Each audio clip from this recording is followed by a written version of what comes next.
We're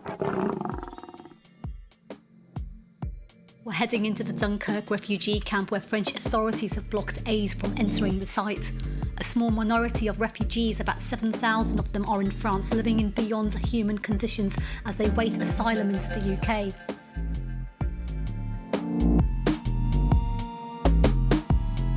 There's no support from governments or aid agencies, so the situation would be much worse without the help of mainly British volunteers. All the pallet paths were put down on last Monday when they allowed pallets and tents into the camp. Rob Crook calling Marnie. I don't know if there's a window or they're gone. I said, when are you back? We have just been told we are leaving. Police are leaving. Really? They're leaving today and they're letting everything in. So we need to try and get older people that can do pallets, building materials, tents, tarps, get them in now. Police have left. This is the first time they've left. In the meantime, everything's just going to come in as much as we can. With police out the way, volunteers and refugees make the most of a rare moment as supplies flow freely into the site. This is hectic now, but during the week, it's not like this.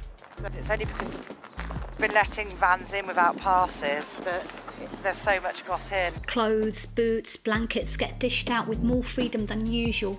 MSF have said that authorities blocked aid to deter more refugees from arriving, but this hasn't worked because demand is non-stop as numbers continue to swell.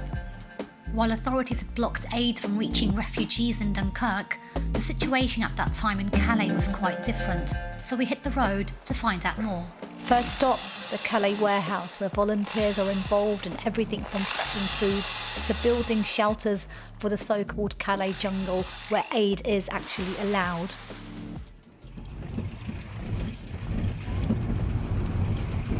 And this was, behind here was the Iraqi Kurds side. Well, that's all been cleared now, this is all empty now. All that side there was full of the families. Women's centre there. This is where all the... Is that the women's centre? Yeah, they do the distributions for women's clothes from here.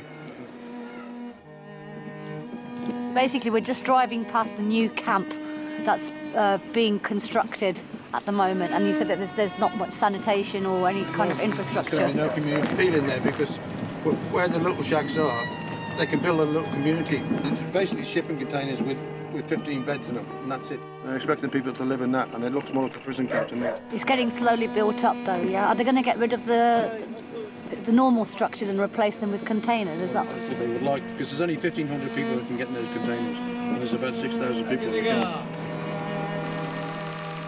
Very, very tiny minority of people that are refugees that are in the Calais port that want to go to Britain. Those are the ones with family ties or friendship ties in Britain already. That's why they want to go. I was a football player and a student in agriculture college. What's your favourite football team in England? Arsenal. What's your dream now? To see Arsene Wenger and tell him about my life and my story and my football playing. About that. That's my dream. The solidarity in here gives a false impression of how people see England. Obviously, not everyone in England has solidarity with the refugees, but they believe they do. They love England. England or death. There are Dutch and French and Belgian volunteers here as well, but it's predominantly English volunteers, British volunteers that are coming here to help in Dunkirk as well as Calais. Working with Lebanese refugee support, we've done some work with People in Motion. Do what needs to be done. I've got the telephone numbers of all the different volunteers. I raise donation money to put people in hotels for respite. Hello? We buy gas, hello. We buy credit, we buy people food. We give donations, Yay. we make friends, and we laugh and play football, and we do lots of things. At the moment, we're just having a wander around site because it's grown probably by about, 3 times the size. We're heading to the women and children's distribution. This is the stockroom where all donations for women and children are organised so they can be easily distributed. It's only for girls, the things that we got here. What we're going to do is just go tent to tent and ask people what they want and if they need and what age they are kids. That's the best way to do it, go tent by tent. We're doing a thing called Aid Relay, where I'm doing this week and with volunteers, and then my daughter comes next week with people so that we can hopefully just keep going around. We're supposed to be linking up with the medics today as well, so that we're sort of finding the women and children who aren't coming out of their tents, really. Yeah.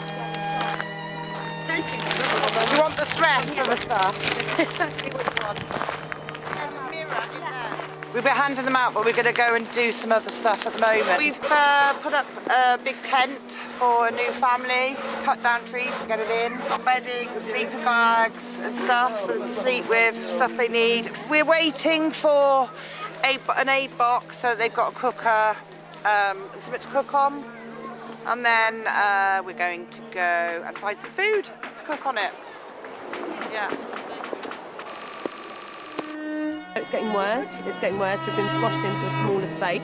And now it's getting cold, people are freezing. The police are stopping even simple supplies like small canisters for heating and cooking. They're stopping those going in now. We can't get any building supplies in. There are not enough toilets. There are no showers. In Dunkirk, we're not allowed to build any shelters. It's just very, very flimsy tents with tarpaulins. It's inhumane, completely inhumane, that the conditions here. Masses and masses of rubbish everywhere because there's no way of clearing it up. The authorities won't let it happen. MSF can do it, but they're not being allowed to do it. Without the help of all the volunteers, I just don't know how to see how these people would have survived so far. There's thousands and thousands of meals being cooked every day, thousands and thousands of people. And without that, people would literally be starving to death. I've found that every single person is lovely. I've had no bad experience of absolutely anybody in here. Everybody had smiles at you, there's a genuine warmth towards you. But people are still resilient, people are still amazing and inspiring. Honest answer would be that I've got 4 kids myself, and God forbid my children would ever end up in this situation, but if they did, then my most fervent prayer would be that there would be good people, kind people that would be willing to help them. We're all in it together. Solidarity with the refugees. We're on their side, you know, so we need them to know that.